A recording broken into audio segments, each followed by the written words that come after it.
আসসালামু আলাইকুম, সবাই কেমন আছেন? সবাইকে আফরিন মুর্তুজা লাইফস্টাইল ব্লগে স্বাগতম। আবারও একটা নতুন ব্লগ নিয়ে চলে আসলাম। সকালবেলা ঘুম থেকে উঠেছি, অনেক ভোরবেলা ঘুম থেকে উঠে ফ্রেশ হয়ে নিচ্ছি। ফ্রেশ হয়ে নেওয়ার পরে আমি আমার বেসিনের চারপাশটা একটু পরিষ্কার করে নিচ্ছি, কারণ বেসিনটা যখনই ইউজ করা হয় তখনই চারপাশে প্রচুর পরিমাণে পানি পড়ে।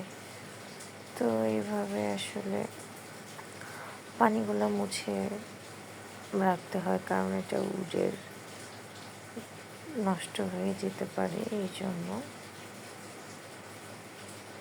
পানি ক্লিন করে নেওয়ার পরে ঘর ঝাড়ু দিচ্ছি। ঘর ঝাড়ু দিতে অনেক কষ্ট লাগে, তারপরও কি আর করার, মেয়ে মানুষের জীবন তো এমনই। তারপরে বাইরের ওয়েদার, সকাল থেকে প্রচুর পরিমাণ বৃষ্টি, রাত থেকেই ছিল। তো ঘুম থেকে উঠে এরকম একটা ওয়েদার, মনটা আসলে অনেক ভালো হয়ে গেল। ঠান্ডা ঠান্ডা। তো বাইরের ওয়েদারটা একটু ক্যাপচার করে নিলাম। তারপর চলে গেলাম নাস্তা বানাতে। আমার রুটিটা কেমন চাঁদের মতন গোল হয়েছে না? ডিম পোস্ট করে নিলাম, নাস্তা রেডি করে নিলাম। এক মগ হরলিক্স বানাচ্ছি খাবো বলে, পানি দিয়ে দিচ্ছি, চিনি দিচ্ছি। চিনি তেমন একটা খাই না, মিষ্টি পছন্দ না। তারপরে গুঁড়া দুধ দিয়ে দিচ্ছি।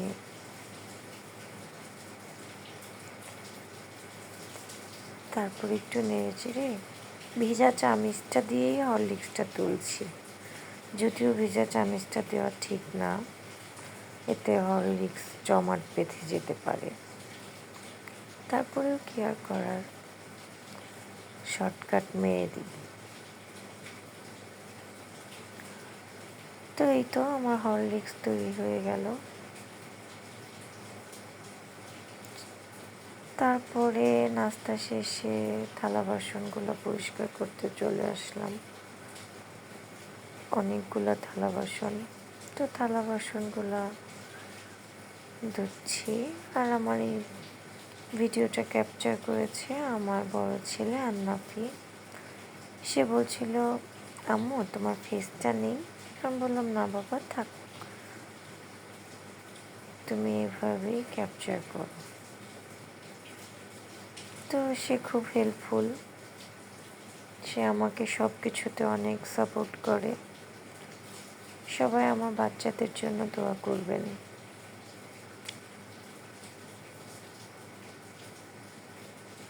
একটা মেয়ে মানুষ ঘরের ভিতরে কত ধরনের কাজ করে, তারপরেও ঘরের পুরুষ মানুষ বলবে সারাদিন কি করো, ঘরের ভিতর বসে বসে কি করো তোমরা। কি আর করি আমরা, ফোন টিপি, খাই দাই আর ঘুমাই। আমার থালা বাসনগুলো ধোয়া শেষ। তারপর একটু সিঙ্কটা পরিষ্কার করে নিচ্ছি।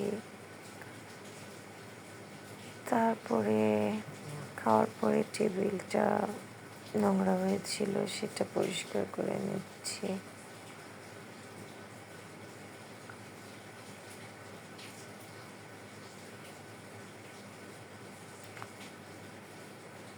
তারপরে চলে এলাম আমার ছোট ছেলের জন্য খাবার তৈরি করতে। ওর জন্য ওটসের পায়েস রান্না করব। ও দুধের খাবার মোটামুটি বেশ ভালোই পছন্দ করে। তো তেল গরম করার পরে ওটস একটু তেলের উপরে ভেজে নিব।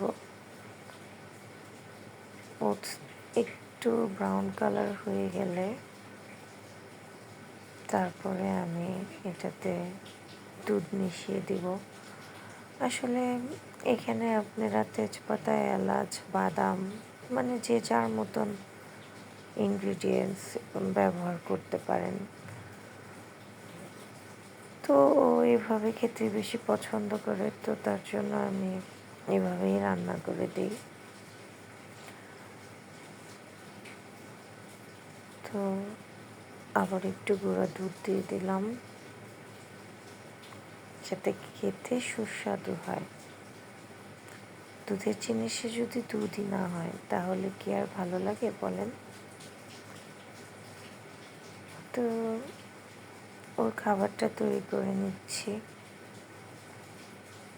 ও ঘুমাচ্ছে। সকালবেলা ঘুম থেকে উঠে ওকে ফিডারে দুধ দিই। তখন তো আর রান্না করে সারতে পারি না।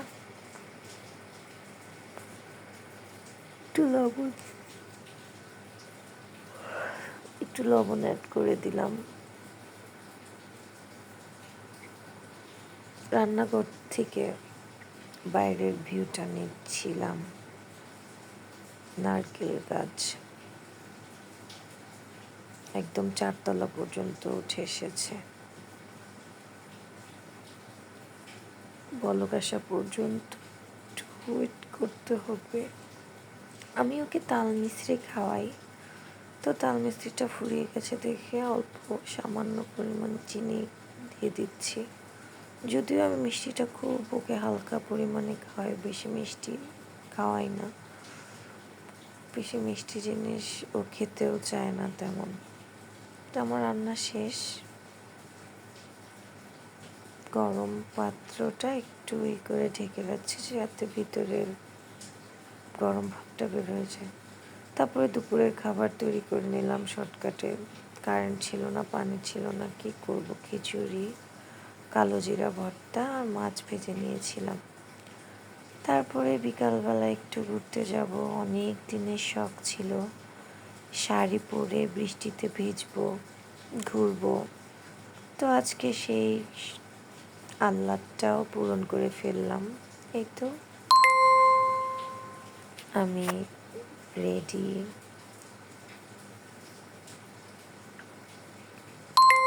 বাইরে যাব। তারপর এই তো 2 বান্ধবী মিলে রিক্সায় বসে ফুচকা চটপটি খাচ্ছি। প্রচুর ঘুরেছি, প্রচুর মজা করেছি। তো বাইরের ওয়েদার। তো আজকের মতন এই ছিল আমার ব্লগ। সবাই ভালো থাকবেন। আল্লাহ হাফেজ।